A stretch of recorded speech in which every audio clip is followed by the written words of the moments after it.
Welcome to the Lee Bishop Studio here in Las Vegas, Nevada. If you ever need a logo, be sure to check out Lee Bishop Designs on Facebook. Kevin is back in the studio today. How are you doing, pal? What it is. Hey, everybody. How you doing, Spence? I'm great. Wanted to thank Fredo again for coming on the podcast last week. We did break the viewership record for the third week in a row, which is pretty crazy. It's the Fredo to God juice. Yeah, so we've broken 3 records for the past 2 weeks, so it's really, really exciting. And I want to thank everybody for viewing in and making the show bigger every week, quite literally. Be sure to check out the Nameless Pod with Fredo every week because he does a weekly Knicks podcast. So also check out Blue Milk Boys because he's on that too. Right. And he'll be joining us later today on the show, actually. Mm-hmm. Now on to today's action. We're going to wrap up the Mountain West tournament really quickly. And while we talk about that, we'll talk about TJ Otzelberger's first season and next season's expectations for him. We're going to talk a little bit about March Madness, not necessarily our areas of expertise, but we do know a little bit. And we'll talk about the NBA MVP voting race, which is kind of dead-ish. But you think the MVP race is dead? I don't know. We'll talk about it. People would disagree with you. We'll talk about it. And also a brand new segment that will be debuting later, which is the one that Fredo will be joining us for. It's delivering sports. Yeah, we need a like a band to make a custom song for us. I don't know anybody who is like a musical person though. Fredo does music. Does he? Kind of, I think. We'll ask him about that. I would love to. The brother is multifaceted. Because I like putting music here, but even the 10 seconds that I play gets immediately just struck down. I thought that falls under fair use, but I know music's way more complicated than... It does not. I'll school you on copyright law after we record here. It's kind of annoying. So we need to make custom music. We'll try to find an avenue for such a thing. Anyways, first segment, Face the Facts. It's a fact. The UNLV Runnin' Rebels are knocked out of the first... They were knocked out of the first game in the Mountain West tournament against Boise State. Also in the tournament and later on, the Utah State Aggies went on to beat the San Diego State Aztecs in a thrilling game after San Diego blew a massive lead. This means a lot of things. First, let's talk about TJ Otzelberger's first season, shall we? Kevin, give me a grade for TJ Otzelberger's first season with UNLV. B-. Go ahead. That's it.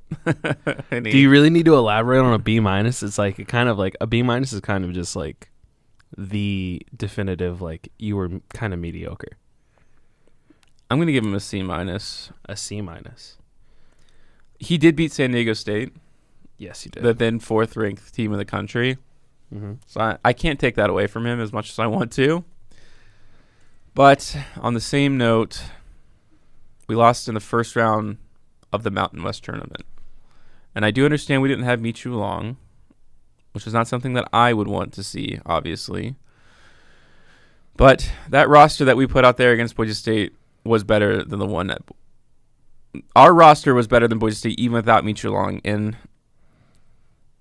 I blame it on him not starting the proper starting lineup against Boise State at the end of the season, which we've talked about, which really annoyed me. I think if you start the game like that, you're looking at the matchups that the same matchups what you're going to get in the Mountain West because you knew you're going to play them at that point. I think it was locked. I joked about this, but so the San Diego State game was right before UNLV's, and I was like, right when the San Diego State game ended, people left in droves, basically, and then the UNLV game started right after. Honestly, the crowd wasn't even that great.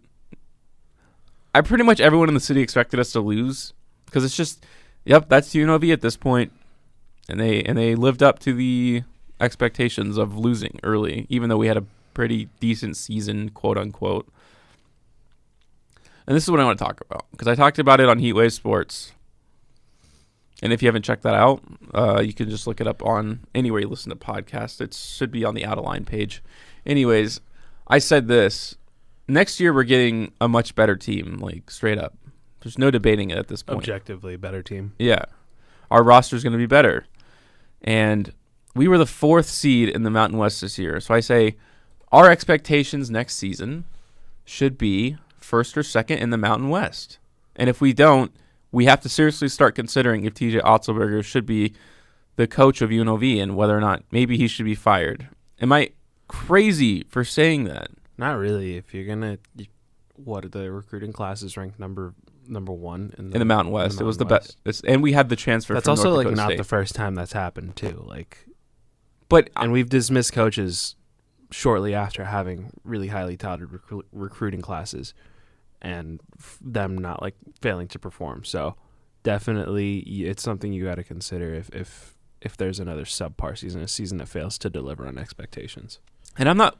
I know it makes it sound like that, but I'm not preying on his downfall. I hope he is the 1st or 2nd in the Mountain West. I'm just saying this program has been so okay with mediocrity for my entire lifetime that it's seriously. You just licked your phone and I heard it on the mic. But I think that's why we are where we are now, because we're okay with just being we are okay with being the 4th seed in the Mountain West. And also, when we had those highly touted recruiting classes, I think we made it to the NCAA tournament, right? No. When was the last time we had the number 1 recruiting class? Not too long ago. I think it was the same class where we had Steven Zimmerman and a bunch of other guys. Well, that's true, but I knew that team was going to stink because Zimmerman just wasn't that good. Just fucking overrated. Right. Anyways, that's all I wanted to say on that. They stink. They do. They stink. And now they've stunk my entire college career. They've stunk most of my my adolescent and into my adult life. I think they made it to the NCAA tournament twice in our lifetime. Yeah.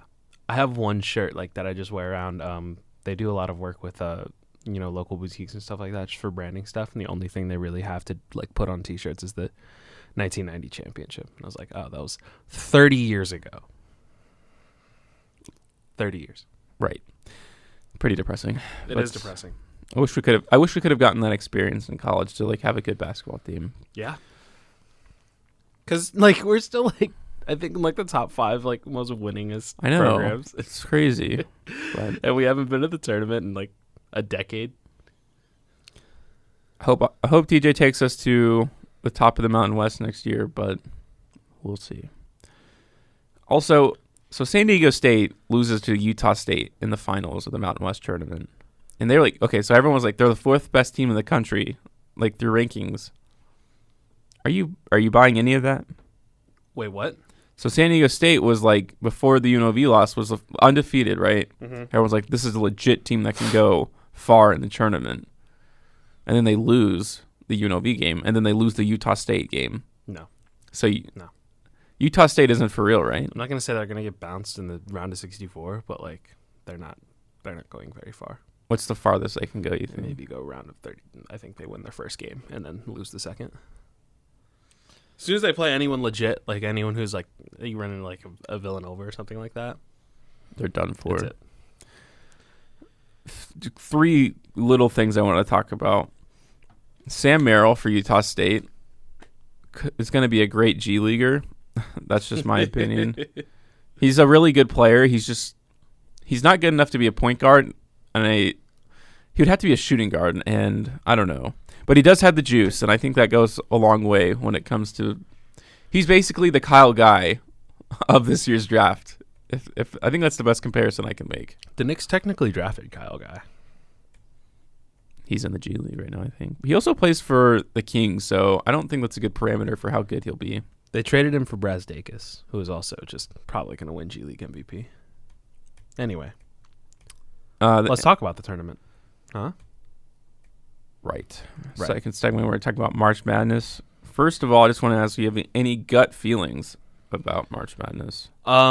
It's going to be weird because of all the COVID-19 stuff, right? Like, you think there's going to be empty crowd? Like, they're not going to have anyone? I think they've already announced like some regional tournaments are going to be like friends and family or like essential personnel only, and so now it's just like, what are they going to do when the tournament scales up? They play the championship game in like a football stadium. Like, I don't know what's going to happen. Do you think they should be empty? Do you think that's the right precaution? Dude, I don't fucking No, I honestly, that's such a hard question. That's a question I've avoided answering for like a really long time. I have no idea what they should do. It's very clearly a health risk, but I'm like, again, at the same time, like, how serious do you take this disease? It's killing people. Like, they just announced it was a pandemic. I feel like you always have to be sensitive to that kind of stuff, but I don't know. The scale at which it's affecting the stuff that the way we live on a day-to-day basis is kind of insane. We've never, like, this is like the swine flu 7.0, basically. Swine flu never got this bad. There was the very beginning stages. People thought swine flu was going to, like, just kill us all. Swine flu reached epidemic status, I believe, which is right below a pandemic. So it literally is just swine flu, just at the scale of, like, just at a larger scale. It's crazy. That's a big deal. No, it is a very big deal. And obviously I care about player safety and stuff. And these are really young kids, so. Yeah, I don't know. It's tough, but as far as the tournament itself, I don't know. I only really ever watched the tournament to kind of get a gauge on NBA prospects. And I would say a good chunk of the top 10 prospects won't be in the tournament. I think the biggest prospect that's going to be in the March Madness tournament is Obi Toppin. And he'll probably benefit a lot from getting if this they exposure. win the tournament, does he shoot up to like top 5, you think? If Dayton? Yeah. I think he's already top 5. In my opinion. I think he's a top 5 prospect. Let's see what Tankathon thinks. I think he was like in the 5 to 10 range last time I checked. Obi Toppin is currently 11th. But yeah, I could definitely see him shooting over Cole Anthony, RJ Hampton. He's the best prospect he's the best prospect in March Madness, I think. Is Georgia in? I don't think so. March Madness. Let's see. Georgia's 15 and 16, so probably not. No, it doesn't sound like it. Which has this like ever happened before? What?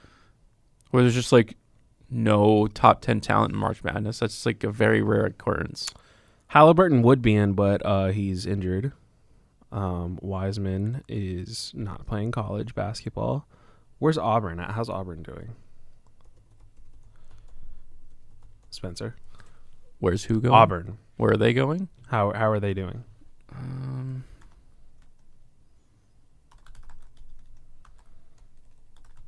Let's see.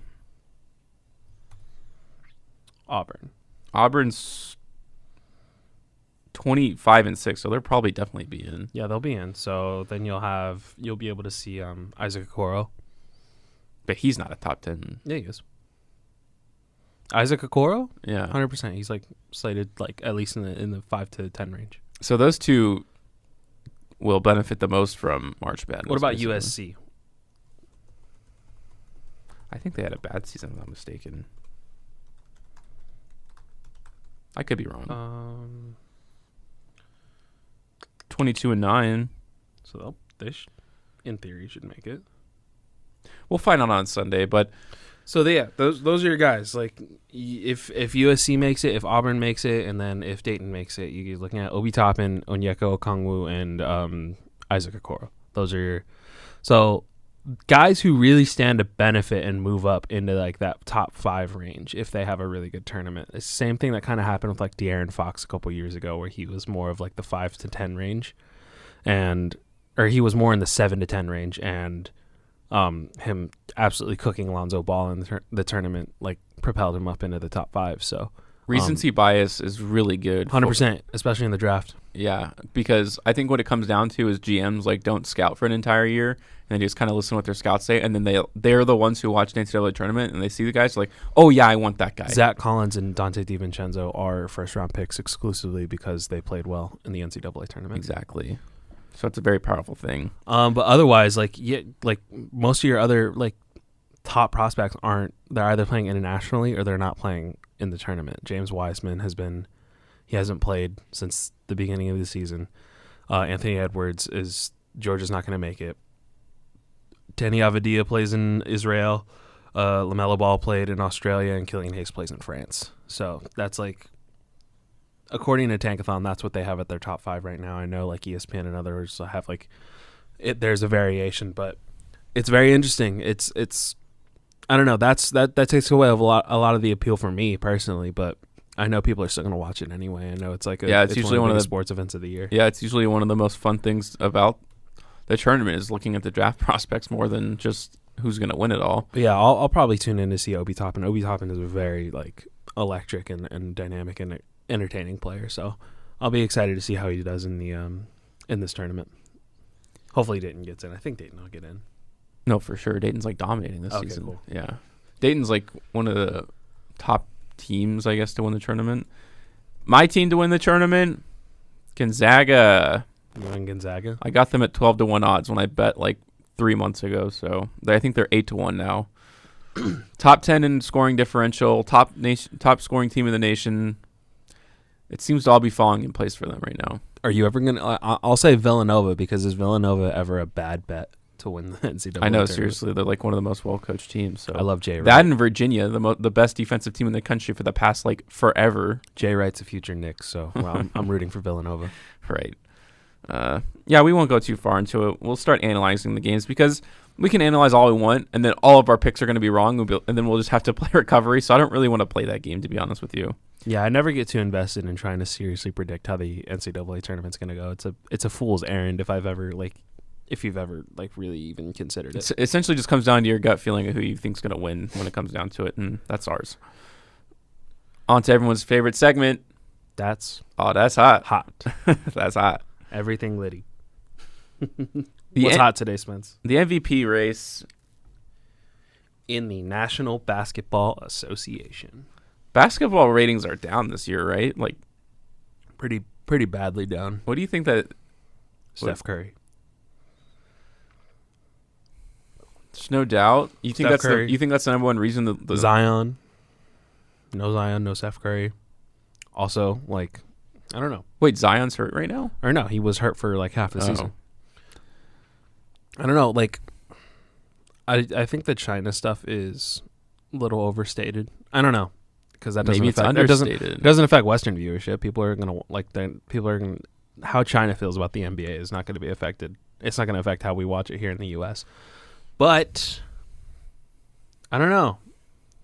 The top teams are kind of just like what you had with the Warriors when they were at the top of the league. Was like people who were kind of gonna, with the Heat and the Warriors, they kind of knew their role and they kind of hammed it up a little bit.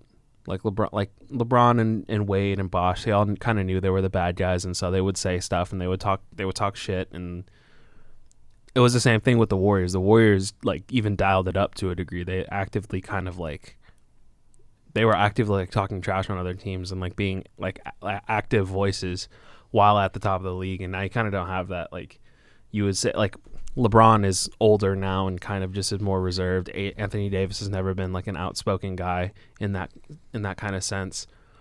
You don't really have a favorite in the East. Like the Raptors are like your kind of like they're an elite team by a whole committee. They have one all-star, but it's really a group effort with, them being at the top of the East. Kind of same thing with the Bucks, but Giannis is really just not that kind of guy either to just kind of stir stuff up. It was a little interesting during that one period where like Harden and him were kind of going back and forth, but they kind of deaded it. So now it's like the Clippers and the Lakers, and none of them really ever go back and forth. And the only people who ever do are like Patrick Beverly, and he scores 3 points a game. So there's not a lot of like, jawing between elite teams and elite players. So that usually kind of like gets people invested, and it's just not happening as often this year. I think injuries play a very big part of it. According to Variety, so far this season, 63% of games on ESPN and DNT, so 22 of the 35, were missing one or more stars due to injury. 11 of the 14 games on TNT have had one or more stars missing due to injury, and 11 of the 21 ESPN games have had the same problem. It's the rest factor, too. Like, they rested Curry last night against the Clippers. Can you imagine wanting to watch that game? And I you know what I think this really should come down to? The ability to flex games more often. I don't know what that entails necessarily. These TV contracts are tricky. I know they're tricky, but you got if like LeBron James is resting or Steph Curry is resting, you got to be able to change things like on that day of. I don't think they do a very good job of that. The NBA doesn't seem very flexible like at all. The NFL are like experts at that. Well, it's easier for the NFL because they have they have a whole week to kind of plan those things. But yes, you're telling me day, like flexing a game the day of, that sounds insane. Telling players that they're going to play at like 7 o'clock instead of 4 o'clock or something is like the that standard is industry for professional sports such as the NFL to be able to flex games at the blink of an eye. They don't do it day of. That'll never happen. I'm not saying that. I'm just saying from the outside looking in. I know, but you just said like because we understand the complexities of flexing games the day of, right? But the average viewer will not. I mean, it's being proven because they're down 21% viewership. But does that justify it? Like, yeah, I don't think so. I think you're gonna have a bunch of issues with the players' union if you do that. I don't think the players' union is gonna be too keen on changing the schedule. If viewership ratings are down, then there's less salary cap. I mean, it all falls into one another. You know what I'm saying? I mean, it's a cyclical thing too. Like, another team will come up, another team like the rising tide raises all the ships. That cliche, right? Like, so it's a cyclical thing, man. It's a down year. They had a lot of up years, like in a row. So I think they'll be fine. All right. What else is hot? Well, I do want to talk about. We didn't even talk about the MVP race at all. We just completely avoided. Why were we talking about ratings? I don't know. I have to listen back. You started talking about like, oh, it's the MVP, and then you were like, oh, the ratings are down. Yeah. Why are we talking about ratings? It's not even on the rundown. I really can't remember. All right. The MVP race. It's between two people right now, isn't it? All right. I want to make sure we're on the same page as far as the two people who are in this race. Okay. It's Giannis, right? Yeah. And LeBron. And right. Okay, thank you. Who do you think I was going to say? I don't even know if you were going to say James Harden or not. He's in the top 5. Dude, I don't even think he's the most valuable player on his team right now. I think Westbrook's on like a 25-point scoring streak for like the past 20 games or something. Having one of the best years of his career. And they're losing a lot. No, like they lose when he doesn't play. That's the thing. When he play, like he's been out the last few games. They've been losing. They're like really bad. Like I think he was out against Phoenix, and Phoenix beat the Rockets. Something like that. Either Phoenix beat the Rockets or the Bucks. Something like that. But LeBron James and Giannis Antetokounmpo. What's your beef? I don't really have a beef. Who do you think is slightly ahead of one another? I want to see what you think first. I want to see what you think first. No, you go first. No, I think LeBron is in the lead slightly just because of last weekend. That's recency bias. I understand that. But LeBron swept the weekend of the top teams in the league, and he was the reason why. And he was also flexing his muscles a little bit during both of those games. So the race has already been so close. And LeBron's leading the league in assists too, which I think helps his case a lot. But when you think of the most valuable player, you think of who's going to perform the best during big TV games, basically. And he's the one who did that. I know that shouldn't be the parameter, like TV games, but let's be honest, it pretty much is. If you take LeBron off this team, you have like basically whatever Pelicans team that Anthony Davis has played with at any point during the course of his career. And that's not a playoff team. That's maybe a fringe playoff team. With LeBron, it's the number 1 seed in the West, the Western Conference. So, like, I understand that AD leads them in scoring, leads them in rebounds, blocks, all of that stuff. He's a defensive player of the year candidate, as he should be. He's an elite player. He is not taking this team. I've seen it. I have seen it with my eyes. He's not taking a team this far. It's LeBron James making the difference for the Lakers. Always. Yeah, they missed the playoffs last year, but there was a lot of reasons for that. There was just bad, like the young players in the Lakers were just not a good fit with LeBron. Anthony Davis is a very good fit for LeBron because then you get to run an Anthony Davis, LeBron James pick and roll, and that's maybe the scariest thing I've ever heard in my entire life. So when I'm not gonna the conversation around this has gotten very bad. By the way, like it's gotten very hard to support LeBron James as MVP for strictly basketball reasons because people want to make it about everything else, especially no matter how inappropriate it is. Like the China stuff, like God forbid they start talking about like Kobe as being the reason LeBron should win MVP. That's disgusting. And I know that people on ESPN have been saying that kind of stuff all week, and it makes me sick that you would try and invoke Kobe's name as a reason that LeBron should win a fucking award. But I don't know, like it's a regular season award, but it's so hard to keep it in the context of the regular season. You know what I mean? We're always going to judge, which is why I think it's still so stupid that they're doing the NBA awards. Like that's a yearly thing, you know?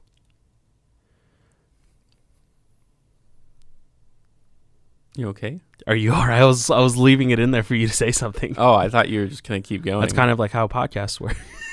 Well, you looked like you stopped mid-sentence. For a long time, it really seemed like Giannis was going to run away with it. Yeah. For 2 years in a They'll row. win like 60 games this year. Still. But in the big TV games, they haven't lived up to the billing.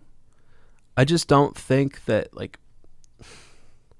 there's a lot of basketball reasons for why Giannis could win MVP and could and should win MVP. Statistically. I think one of the biggest reasons is, you take his stats and you put him up against LeBron's. They're obviously comparable. Giannis gets him in rebounding, obviously, because he's got a different role on his team. LeBron has him, I think LeBron has him obviously has him in assists. I think Giannis may edge him in scoring, but LeBron plays in the harder conference. Like, that's an objective fact. Giannis gets to beat up on the Knicks 4 times a year. That's just not a luxury LeBron gets, right? So I don't know. Like, when you just think about the context of the situation, they're the 1 seed. They might also win 60 games this year. Like, depending on how the end of the season shakes out, they're definitely going to win 50 games.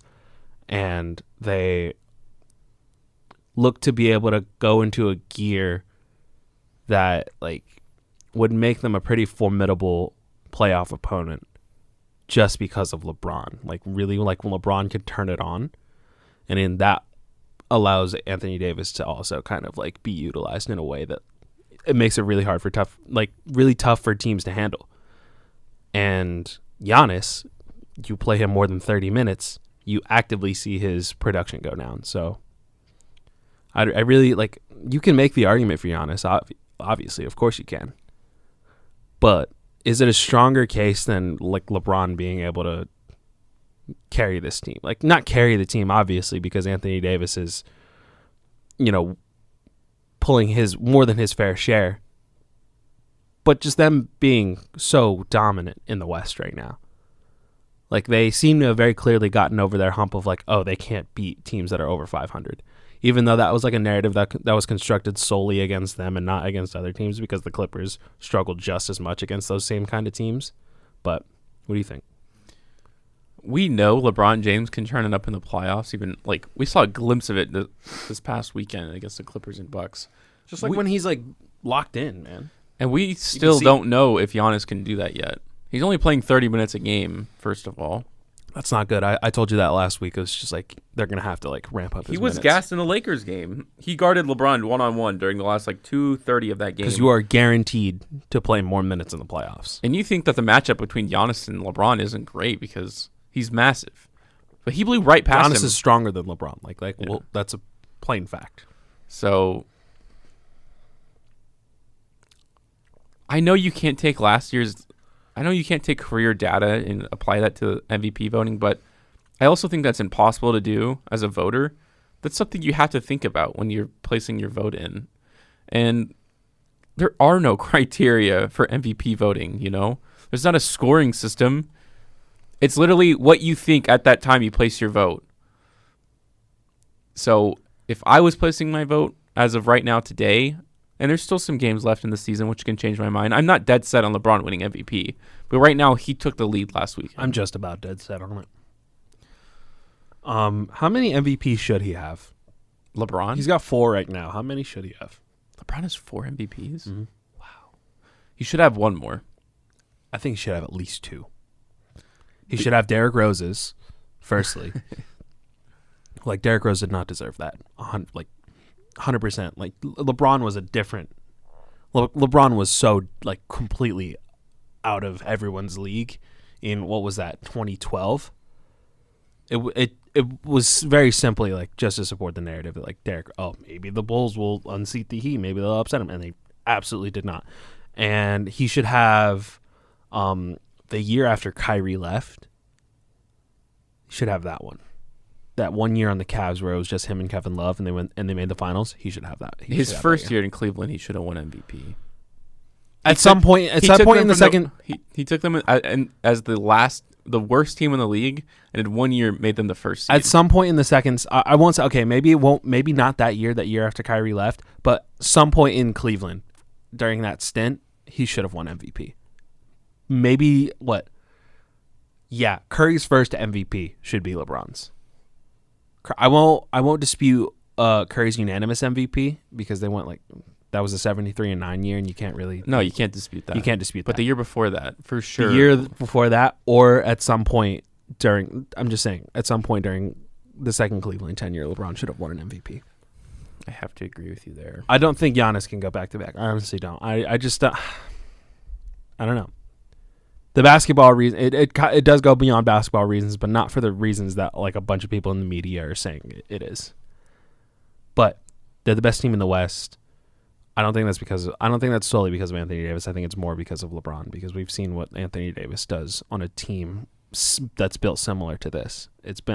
A lot of Pelicans teams have looked like the Lakers without LeBron. So, and we've seen Anthony Davis at best win a playoff series, I think. That's it. So, LeBron, MVP, number 5. To go with ring number 4. Let's get it. We'll see. What's hot? Next. This is a technicality because it's a tie, but the Thunder leapfrogged the Rockets in the standings. They were ahead of them at some point earlier this week. They are now, but they're tied record-wise, but Thunder have the... I know the Thunder had a win over them earlier this week. So... That's hot. I mean, that's pretty crazy. Because the fact that Billy Donovan is coaching this team to potentially a top 4 seed in the West, how's this possible? Chris Paul. Chris Paul is playing for his pride. He doesn't really care. Like, it's always been more about like proving something as far as like, oh, I can get to X position in the playoffs, or I can like make it to a championship. At this point, people are just questioning his skill and like how good he is as a player these days. And he's just like, okay, I'm gonna show everybody how good I am. And also they have just like a really good team, like a solid team, like just at pretty much every position contributors. Should the Heat have gone all out before the season started to get the trade for Chris Paul? Probably. What would this team be with Chris Paul? What would the Heat be with Chris Paul? They would be the best team in the East, easily.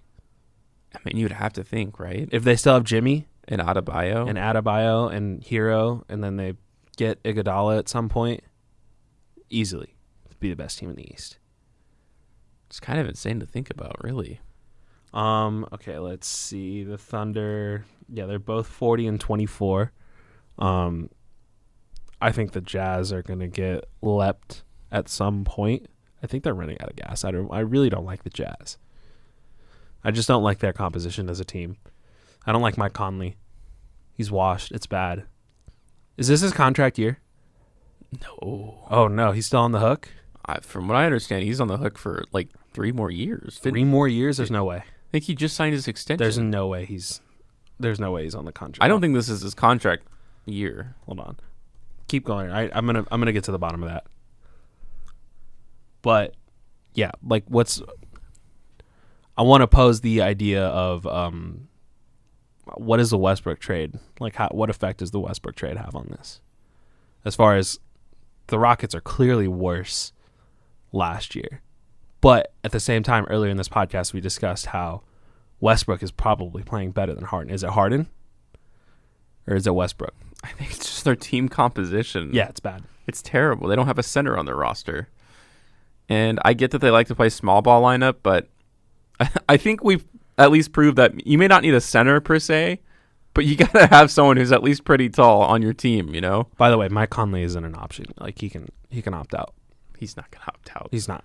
He's going to make $34 million next year. He's not opting out. I don't think he's opting out of that. Anyway, go ahead. Yeah, I will say this. they're 4 games behind the Clippers. So, I mean, it does sound a little more dramatic that we're making it out to be. You know what I'm saying? I feel like the Clippers should be better, honestly, though.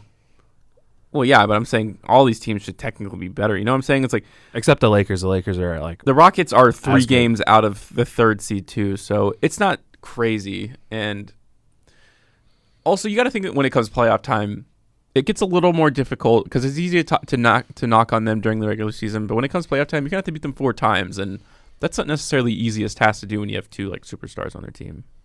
I mean, but when you have such a like poor match, like. Small ball works for 1 game at most before teams can adjust and really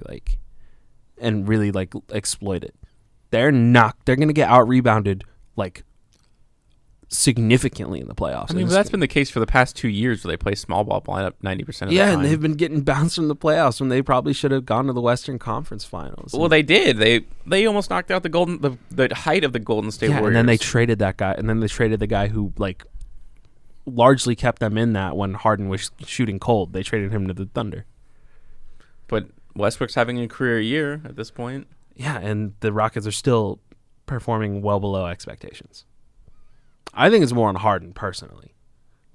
I think there's a problem to address there. I think D'Antoni might get the axe this year if they go one and done. D'Antoni's out of here, I think. What do you think? No, they've already talked about replacing him like before the season started. So he's been on the hot seat. I don't know, like, because he definitely didn't like. He's always kind of been like this, where it's like he was like always like a maverick offensive kind of guy, but I don't think it's ever gotten to this degree where it's just like this is the way they're doing things, and he's had to morph his playing style, like this coaching style, so much in the the few years that he's been the coach of the Rockets. So I don't know. I feel like they're reaching the end of their rope there. You know where Mike D'Antoni would be a great coach? Don't say it. All right. I won't. I don't want to hear about it. All right. Moving on. I'll wait till he gets fired and then I'll start saying it. Shut up. We're getting Kenny Atkinson, and that's that on that. The end. What's going on with the Thunder? What do you think is like? They're just a team that has nothing to lose essentially at this point. But they're also like pretty talented. Like Steven Adams having a really good year. Gallinari's having a good year. Shea has probably been in the optimal development role for him. It seems like they're just like most of these guys are just playing for their next home next year. It almost feels like that way, doesn't it? I don't feel like this group of Thunder are going to be the same group of Thunder. Gallo probably. Schroeder probably. They've already talked about. I mean, they've talked about trading Steven Adams at some point. But Shea has been like, this has been the prime development role for him because he can. Pretty insane that the Clippers traded him away. Yeah, he's like a future all-star. Like he's gonna be. He's really good. Probably the best point guard in the draft. That wasn't probably second, not the best point guard in the draft. It's probably the second best point guard in that draft. And so you have that guy pretty much being like assisted by Chris Paul at all times, especially just like getting a better feel for his scoring ability and then just being able to learn from Chris Paul, who, how many years left is Chris Paul's got a couple years left, I think. Should be 2 after this year. Yeah. So he's going to be able to learn from Chris Paul and develop into a Chris Paul like point guard in his shadow, essentially. So, man, I don't know, man. I feel like they could play spoiler for a lot of these teams. Right now, they're slated to play the Utah Jazz. Can they beat them in a 7-game series? Absolutely, dude. The Jazz have not been good. Man, that'd be a terrible loss for the Jazz, wouldn't it? Yeah. Who had like finals aspirations this year? Yeah, I saw a lot of people crowning them. Oh, they had the best summer. They're gonna be the team to beat in the West. And I was just like, it's Mike Conley, guys. It's Mike Conley and Bojan Bogdanovic. So, yeah, I don't trust them. And I don't trust the Rockets in a 7-game series with the Thunder. Definitely don't trust them. Any team below the Thunder, I don't trust in a 7-game series. I even think the Thunder could upset the Nuggets. Because I think the Nuggets have been below par. Like, they've been delivering below expectations this season, too. This is just a crazy NBA season, isn't it? It's just weird. It's weird. Like, shouldn't the Nuggets be a threat? But have you ever heard anyone talk about the Nuggets? We can talk about the Thunder more than the Nuggets. They're not as good as they were last year. Well, they were the first seed last year, weren't they? They were the first seed last year. Yeah, so like they're just simply not as good. I don't know. Or they were the second seed last year. Are they the least talked about team in the top 8 of the West? Do they warrant discussion? Like we kind of saw what happens to them in the playoffs. It's kind of a similar issue that you have with Giannis and the Bucks. You play Jokic big minutes, he gets gassed. You don't really have anything to rely on after that. They also traded Malik Beasley, who's turned into like Michael Jordan after the deadline. I guess. All right, well, we'll stay on track here. We'll move on to the last thing. I wanted to talk a little bit about Cam Reddish, who's like having a revitalization, quote unquote. I don't know what it is about Atlanta players after All-Star break, but they really turn it on after that. This is the second year in a row we've seen it. Let's start with this. Were you ever out on Cam Reddish during his struggles early in the season? Yeah. It was more of a thing where I was kind of like convincing myself that the Knicks shouldn't pick him. But that didn't even become a thing like later as the season progressed. Like it wasn't even just being like he wasn't even going to be in the Knicks range. So like I was just like, okay, yeah, Cam Reddish is not the correct prospect for this team. And I always like, he was also at the same time when that Duke triumvirate formed between him, Zion, and RJ, like he was also like, I really liked him as a player. I liked his skill set. He's just really smooth handle, smooth shot, and he's like crafty around the rim, and I really like that. As far as on offense, between the three of them, I think he's the most versatile. But yeah, like I didn't really understand the fit when Atlanta drafted him because I think they had a bunch of wings already. And so I didn't really understand where he would fit in with like guys like Herter and stuff like that. So when he struggled, I was just like, yeah, it's probably for the best that like the Knicks didn't pick him, or like this was to be expected kind of thing, because it was kind of like you're putting him in a similar situation that you did with Duke. You're kind of relegating him to being a spot up shooter, and you're not really putting the ball in his hands and letting him make stuff happen. But at the same time, like you're not going to take the ball out of Trae Young's hands just to put it in Cam Reddish's hands. That's just bad basketball logic. To put it in context, in his last 5 games, he's averaging 15.6 points, 3.4 rebounds, and 2 3-pointers made. That versus his 5.2 points he scored during the second month in the league. So, and I've talked about this before, and you guys can listen back on my advice for every team that's not going to make the playoffs.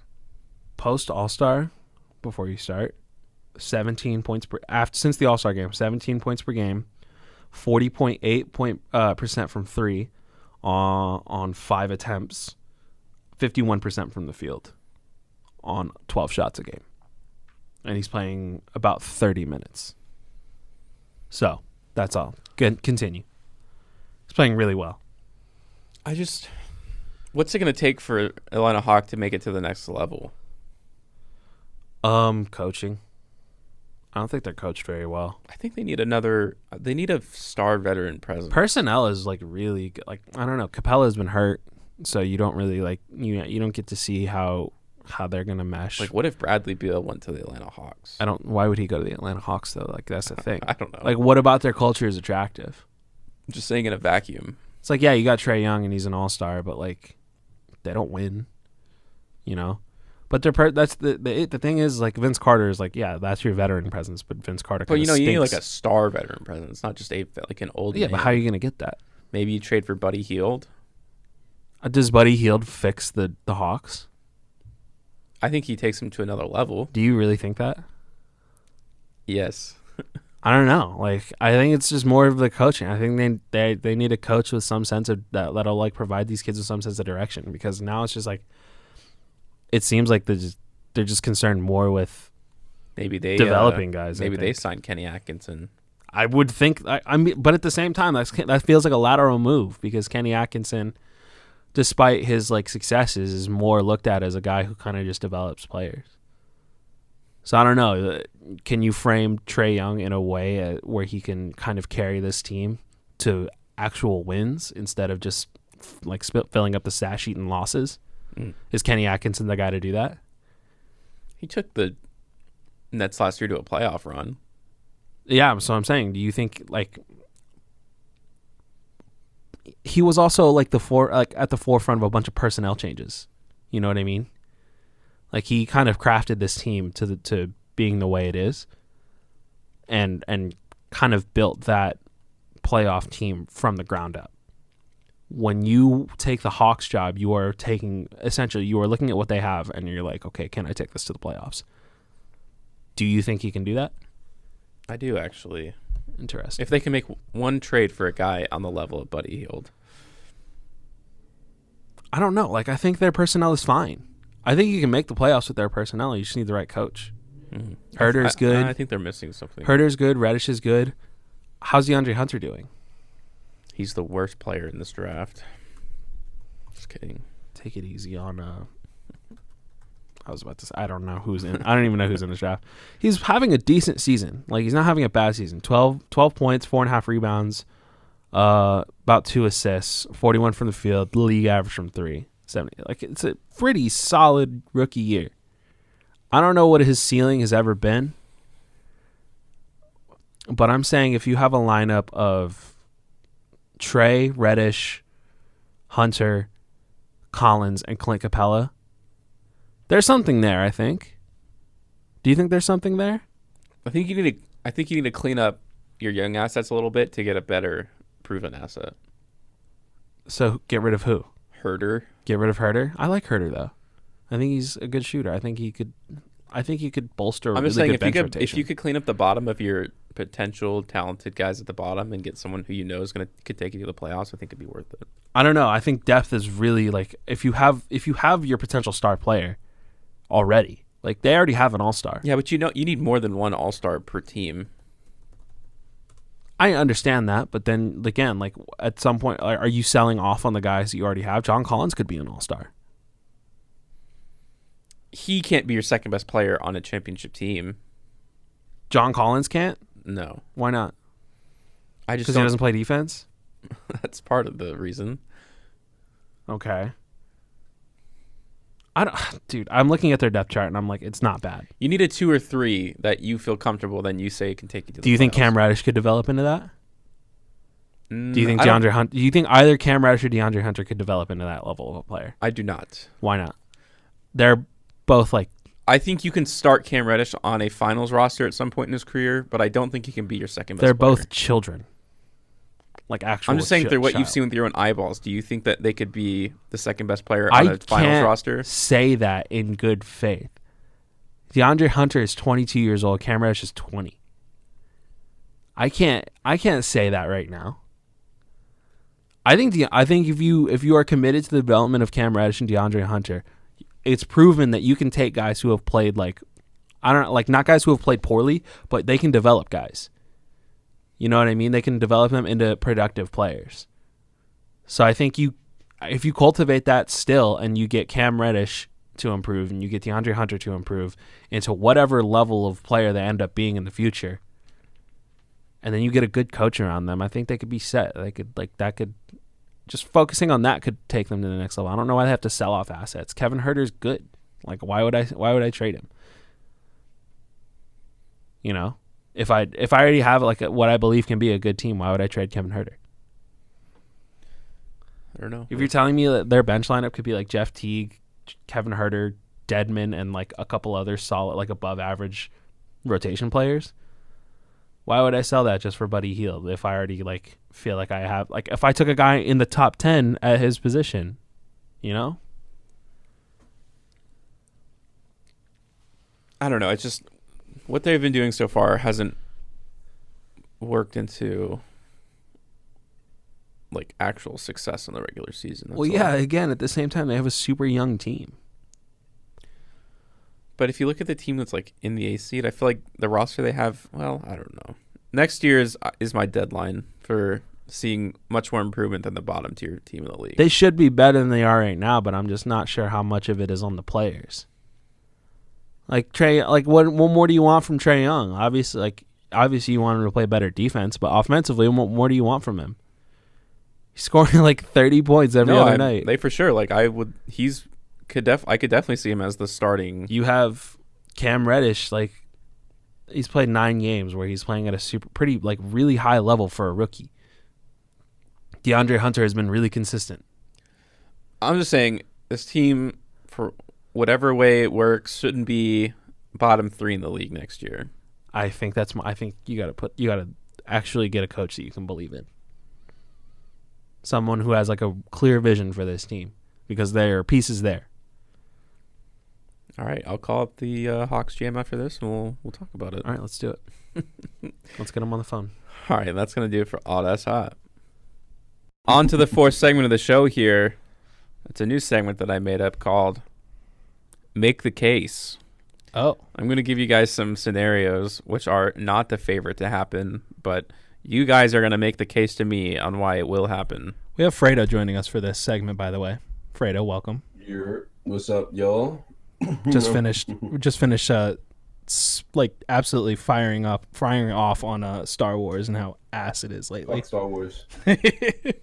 So yeah. All right, Spencer, explain this segment to us. So Can I curse on this podcast? Who cares? We don't. Who cares? I say the F word's off limits, and Oh, my bad. wait, did you say it? I mean, it doesn't matter. Not really. I did say it. Whatever. Who cares? Who cares? Anyways, I'm gonna give you guys some scenarios, and you'll just tell me how you think it can happen. Actually, you're gonna act like it is going to happen. You're gonna tell me why. Okay. Okay. Ready? The 76ers upset the Celtics in the playoffs That's not in gonna the first happen. round. That's not the It's point of the gonna segment, happen. Kevin. You're supposed to They have say too much why it size is going to happen. for it. What's that? They have But- way too much size. But they're not going They- to. they- That's the issue here.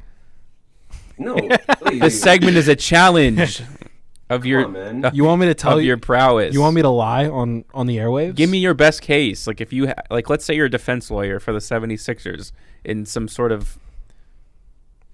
I must be down bad as a defense lawyer if I'm going to take this case. because- Every defense Just lawyers have to kidding. defend. I'm just kidding. I'll let murderers. Fredo go first. Man, go ahead, Fredo. Yeah, no. The problem with the Celtics are the big men on their team, which their starting center is Theis, and he has been doing a good job, but he's not going to match up well with Joel Embiid. Ben Simmons could play the 4 or the 5 when needed. There's Al Horford as a backup. Hopefully he gets his shit together, but they have a lot of good size back down there.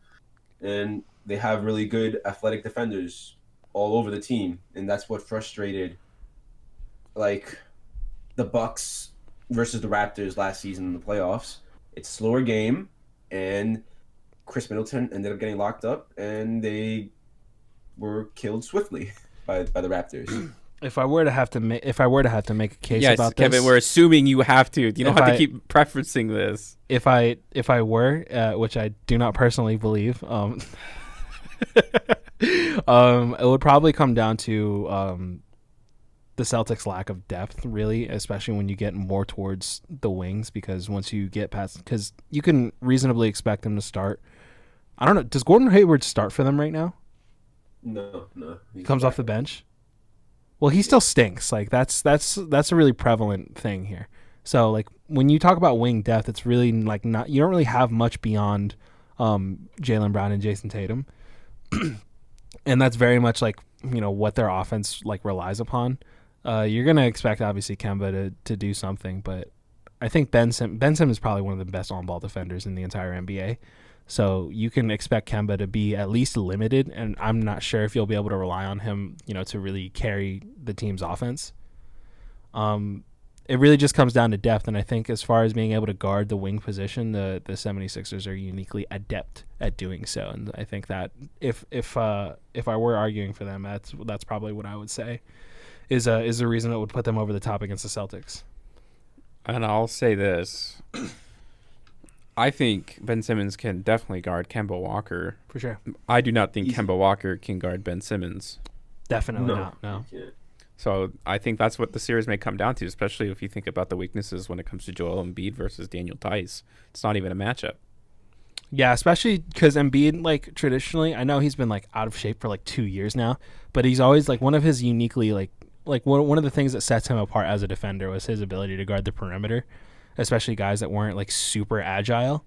He was always been able to cover, like, a big surface area on the floor and be able to keep up with guys. And so I think that, with Tice kind of like trying to extend his range, like that's something that we've really seen him like, dedicate a lot of effort to the past couple weeks.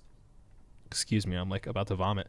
But yeah, I think Embiid is going to be uniquely qualified to defend pretty much any of the Celtics bigs. So, and Tice can't guard Embiid at all. There's no way. The only Embiid stopper that they had is currently playing for the Phoenix Suns. All right, perfect. Moving on to the next one. The Las Vegas Raiders make the Super Bowl. Why are you giving us these impossible situations? That's the challenge. We're sports analysts. That's the point Tom of the Brady segment. is their new starting quarterback. Okay. And they figured everything out. They have all their picks, and they hit on all of them. And they have a pretty potent offense behind Tom Brady, and he's making the right decision every time. Yeah, it does center around landing Tom Brady. That would just be the non-starter. You have to get Brady for any kind of Super Bowl run. Just getting his experience and leadership skills and all of that. Regardless of where he is at physically, you can build an offense around him that can get a team to the Super Bowl. You literally saw it last year with Jimmy Garoppolo. Like, he was pushing the ball 2 yards down the field and letting his receivers take care of the rest. Especially in a receiver stacked draft class, you can definitely find a difference maker that can like put you into that position. And I think Gruden is a good enough offensive coach to kind of craft a system around Brady, especially if he's able to get a good statistical year out of Derek Carr. You replace that with Tom Brady, someone who's just like a football wizard. You're gonna have a much better time. I think you're gonna usually like be in the conversation to win your division automatically with Tom Brady, and then everything could fall in place for you, like it did for the Titans. They caught a lot of teams off guard in the playoffs this year, so I think the Raiders could find themselves in a similar position and end up making the Super Bowl. The Raiders have to draft Jerry Jeudy and Kenneth Murray in the first round. I think it starts there. Then you pick up Kyle Van Noy as a linebacker, so you have Kyle Van Noy, and you also re-signed Vontaze Burfict, so it's Kyle Van Noy, Kenneth Murray. Has Vontaze Burfict been reinstated yet? Yes, he was officially reinstated like 2 weeks ago. Oh, good for him. And then you have to you have to pick up Chandler Jones. Am I saying his name right? The defensive tackle from the Chiefs? Jones. Yeah. Right. They pick him up in free agency, and I think at that point you have a legitimate team, and you depend on Tom Brady paired with the rookie and also the weapons that he already likes, because they re-signed Jalen Richard, and they have Josh Jacobs, obviously. You have Darren Waller, and you have a big receiving tight end. So I think, and he has his slot receiver, Hunter Renfrow, that he likes, and I think that could be a formula to take them to the Super Bowl. Fredo, how do you feel about Jerry Jeudy? Or who's your favorite wide receiver prospect? I don't have any. I gave up on football. Fuck football. Mahomes won. You should be on like top of the mountain right now. That's exactly why I'm doing that. Oh, so you're out. Like, oh, my guy won. We're done here. It's over for the rest of the league. Dude, I'm getting the next 10 Super Bowl. You know The Shop, right? LeBron's show on HBO. Yeah. So Pat was on the most recent episode of it. He That's said his show now. It still belongs to Pat Mahomes. He really did dominate like the he was like the person they were asking the most questions to. But he went on and he said that he started playing quarterback in his junior year of high school. I believe it. So that would mean he's only been playing quarterback like for real for about like 6 or 7 years. I think Mahomes said pretty recently that Andy Reid only started teaching him how to read defenses. Yeah, he said season. it. He said it on the show. Like, he really only ever figured it out this like halfway through this year. So the league is absolutely cooked. It's done. There's no chance that anyone has like Mahomes is like it's gonna like take over the league. Getting 70 touchdowns next season. That'd be insane. I actually would really love to see him throw 70 touchdowns. Picking first overall in fantasy drafts. Yeah, everyone probably will. All right, next topic. Here we go. The Thunder beat the Utah Jazz in the playoffs. Chris Paul is just the Jazz suck. So that's like we're gonna start there, right? No, they have Rudy Gobert, who's a good player. I don't like Rudy Gobert at all. I don't know why. I mean, I guess he can be pretty corny and cringy, but playing the game of basketball. a delight to watch. I don't know. It's very easy to stop him offensively, though. It's just you got to follow him on the roll, and I feel like that you take away 60% of his offense. That's fine, but he really everyone jokes on the screen assist, but that's such a big thing. I mean, Like, yeah, I have understand space that. The floor and movement. Okay, but we're arguing in the favor of the Thunder, right? Right. All right, go ahead, Fredo. I'm sorry I cut you off. Yeah, no, they have Chris Paul, who's like my favorite point guard of all time. I think he's top 2. I know people will put him top 3, top 5. That's fine with me, but he still clearly has something left in the tank, as always. His intelligence. The OKC has athletes all across positions, and that's a big thing for what the Rockets are trying to do. Some when they got rid of their center, behind the thinking for that was trying to expose Rudy Gobert. OKC, if anything, they could see that blueprint, and they're capable of doing that. It's insane that they're the 5th seed right now. I would not have expected the Thunder. I would not have expected that in a million years. That's that they trade away. They trade away Paul George and yeah, man, it's incredible how far he's how much he's resurged and really kind of changed the image around him, because everyone was just oh, he's going to be trade bait pretty much the entire year. It's awesome that the city of Oklahoma finally has a point guard after looking for decades. I would have never expected in a million years the season after you trade Paul George and Russell Westbrook. I feel more confident for them to win a playoff series now than I did really ever with them, honestly. So I think for a lot of the same reasons that Fredo thinks that it's going to be largely on the back of Chris Paul. He's really taken the role that he's taken since joining the Thunder. He's the guy obviously that they lean on the most, but he's got a good enough understanding about the personnel around him. I think that this has been the best case scenario for Shai's development, because he's obviously he can defer to Chris Paul whenever he wants, and Chris Paul will easily be able to handle that. But he's also getting a good enough amount of touches and responsibility in the offense to where he's really been able to grow, and I think he's primed for a huge leap next season because of all of the experience that he's soaking up playing next to Chris Paul this season. And I think having him, this is going to be Shai's second year in the playoffs. I'm not sure. Did he play much in the playoffs last year, Fredo? Do you guys know? No clue. Shai? Yeah. He didn't play much. Okay, so maybe now he's more ready, having, being able to watch, how a team operates in the playoffs last season when he was with LA. Maybe he's ready now. Steven Adams has been playing very well this year. He's been great. Is he in a contract year? The Knicks should sign him. Gallo again, they're getting just so much. They're getting so much good minutes out of their people you really don't expect to contribute on a winning team. And so I think that's probably going to be the reason why. I don't think that Mike Conley has been so bad this year, really, really bad. The Grizzlies traded him I can't believe they actually got assets back for him, because he's just been absolutely terrible this year. I don't know if Donovan Mitchell, he's kind of gotten lost in the shuffle this year. Especially with how much of a leap that Tatum has taken. He's kind of looking like the leader as far as that draft class. And, Donovan Mitchell's been quietly doing whatever he's been doing this year. Let me see his stats. But yeah, I think that the Thunder are too primed for, and I think they're too well coached too. I think there's just a perfect storm of stuff that'll allow them to beat the Jazz. Honestly, if I'm to make my case, this is the most inspired Chris Paul has ever been in his career. I agree. I feel like he has something to prove. I don't think he was ever even this inspired when he wanted to win a championship in LA. I really do. It really feels that way, and I think we saw that in the All-Star game. And I always call back to that game. And I think of course, it's stupid to do that, but I do think there was more to that game than players will ever admit to.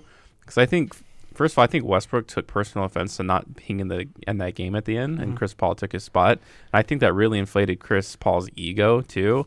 And I think that's exactly what he needed. And we're seeing a pretty crazily coached team. And I'll admit, I wanted the Thunder coach to get fired during all those years. I thought he was doing a bad job. And And a lot of that, to be honest with you, I think is he has a problem with star players, and I don't think Chris Paul feels like I don't think he has an attitude of a star player this year. I think he has an attitude of a hard worker, and I think Billy Donovan has a really bad problem with like people who are like superstars and have big egos. But that's not the case this season. He's got a bunch of guys who are essentially trying to find contracts on other teams in a sense, if that makes sense. And I think that could be the perfect storm for a first round exit for the Utah Jazz. You could make the argument that Chris Paul really isn't even playing to win right now. He's just more so playing for his pride.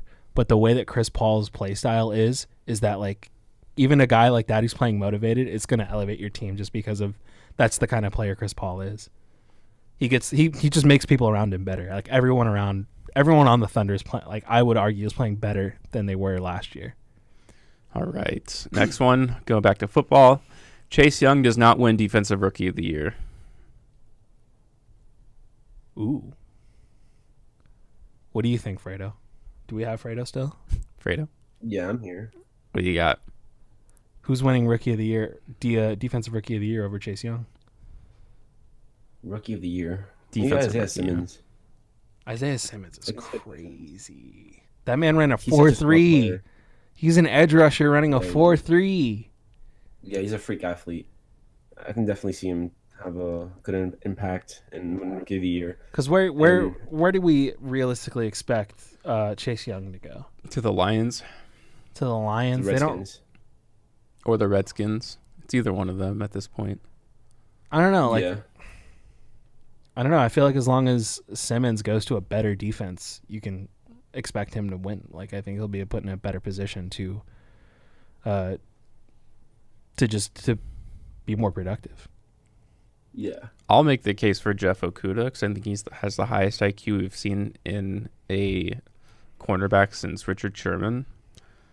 And You know how hard it is for a cornerback to win Defensive Rookie of the Year, though. I do. They'd have That's to like why they would I'm have to like lead the making league. the case. They would have to like lead the league in interceptions. It goes more than that. Football has very advanced metrics now that go beyond that. And And we're not talking about all of we're these- not talking about defensive player of the year. We're talking about I know. defensive rookie of the year. I know, but I feel like all of these awards are always like pretty much almost always based on counting numbers. Well, we haven't had a good cornerback come into the league in a long time. Since maybe Marcus Peters? cornerback, Yeah. I guess. Yeah. So I'm saying, so when good ones come around, he won defensive rookie of the year, didn't he? He Marcus 100% did, I think, actually. Let's find out. Marcus Peters did win 2015 AP Defensive Rookie of the Year. And that's my case. There you go. I don't think he's going to be as physically dominant as Marcus Peters is, but I think he has the IQ enough to, or his stat. I think he'll obviously have some picks, but I think his stats alone, when it comes to pass coverage, will be enough to give him that honor.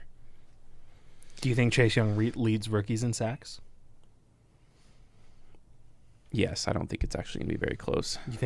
I think actually Simmons could eclipse him in sacks.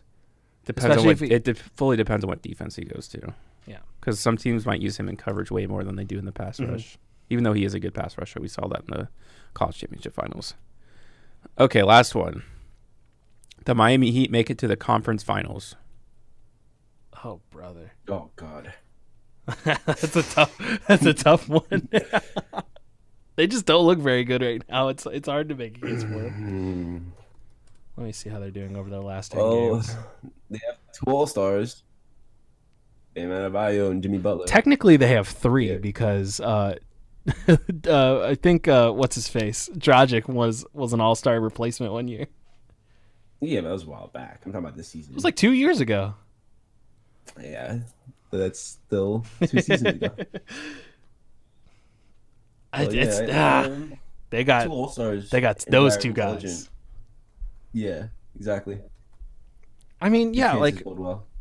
if you catch a team, like where are they going to seed this year? Like where are they in the East right now? They are 4th in the East. 4th in the East, so They're going to play the Pacers as of right now. Okay, so I think they'll beat the Pacers pretty easily. Like they're just a better coach team. They have more talent than the Pacers. And then if I see them running, I could see them taking the Celtics to 7 games, and I could see them taking Philly to 7 games.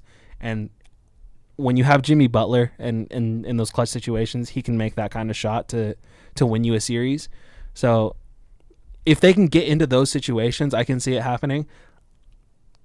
You would have to get Giannis playing in like the 40-minute range every night to beat the Bucks. And I think that the Heat have enough, like they're deep enough to do that, to where it would warrant Giannis being on the court as like for 40 minutes in a game. So I think the depth is going to be the thing that, like, if they can get to, if they're going to go to the finals, they're going to need like the players on their bench to step up. And Jay Crowder has not been. How's Jay Crowder been doing on the Heat?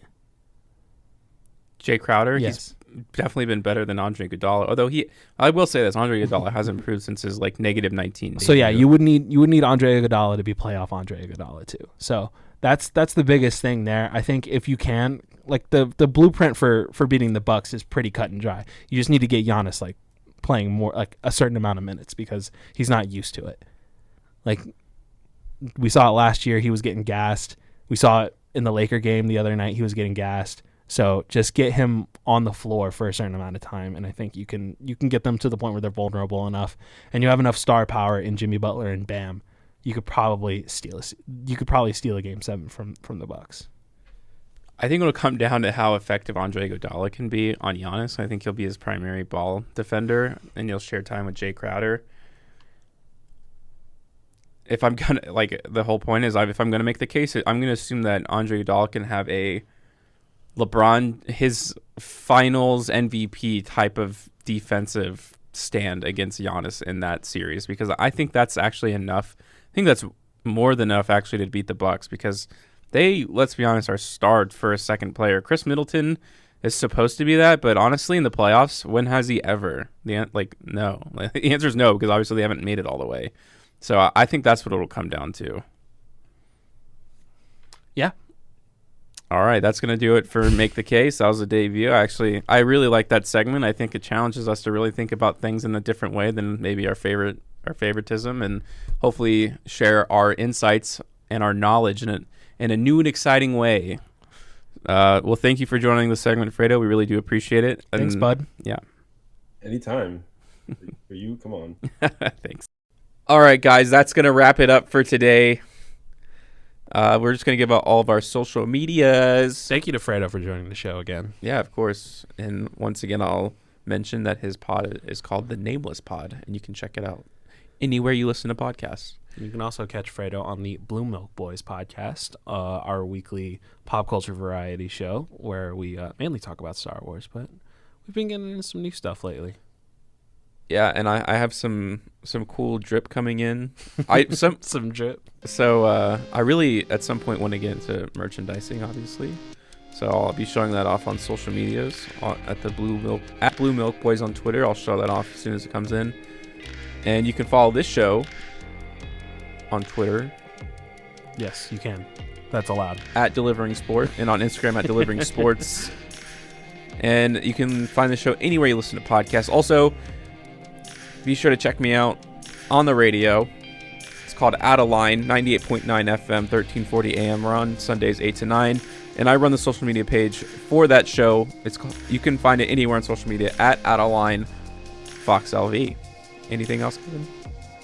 That's it, buddy. Perfect. All right, that's going to do it for today, guys. And we'll see you in a few days. See you.